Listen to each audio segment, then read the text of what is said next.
Hi, I'm Utkarsh and I'm presenting our work titled Field Guide Inspired Zero Shot Learning. This work was done in collaboration with Bharat Hariharan and Kavita Bala at Cornell University.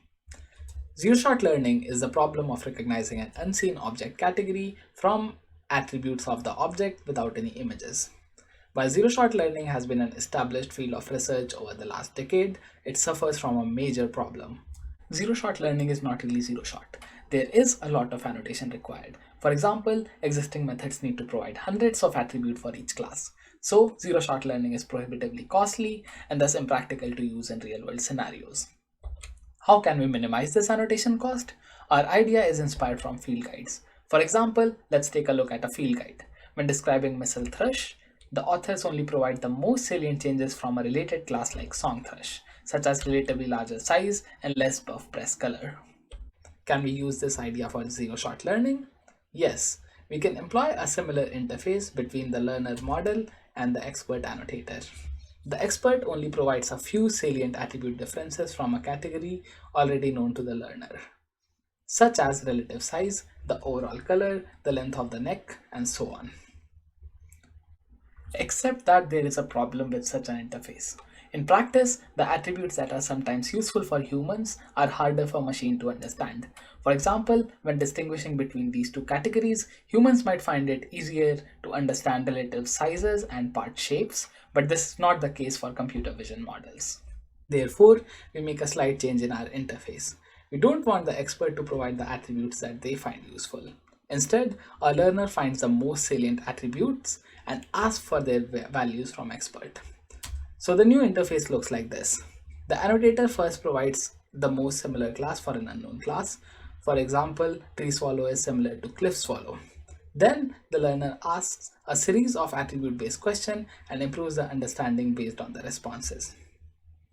Now two questions remain. First, how does the model improve its understanding of the class from partial attribute descriptor? Second, how does the model choose the correct question to ask? When the expert provides the learner with a similar class, we set the attribute descriptor of the novel class tree swallow as the descriptor of cliff swallow. Then, as more and more questions are asked and answered about the novel class, we impute those attribute values with the newly acquired responses. The imputed vector is treated as the descriptor of the novel class. Next, we look at two different querying policies. The first method leverages the taxonomy of the dataset. Classes in a single branch of a taxonomy are likely to share some higher level attributes and differ in lower level attributes. Sibling variance, our first method, looks at the variance of the attribute values of the sibling. It chooses to query the attribute with most variance first. The second method, called representation change, leverages the model's latent representation. The attribute that the model deems more salient are likely to cause more change locally in the latent representation. It measures the magnitude of the local change with respect to certain attribute and queries the one with the maximum change. Now we show the results of our method. We first measure the performance of our field guide model against a traditional zero-shot model. Our model performs better than the traditional baseline, trained with fewer attributes in its vocabulary. We then measure the performance of two querying methods against a random querying baseline. Both our models perform better than this baseline. The sibling variance model performs the best, but note that the representation change does not require taxonomy, so these techniques are complementary. We next take a look at the querying policy qualitatively. Using sibling variance leads to very discriminative attributes such as throat color and crown color for swallows. Finally, we look at the t-SNE visualization of how the attribute descriptor for a novel class changes over time. For a novel class pied-billed grebe with instances shown in blue, the initially set attribute starts from the latent attribute encoding of horned grebe shown in orange.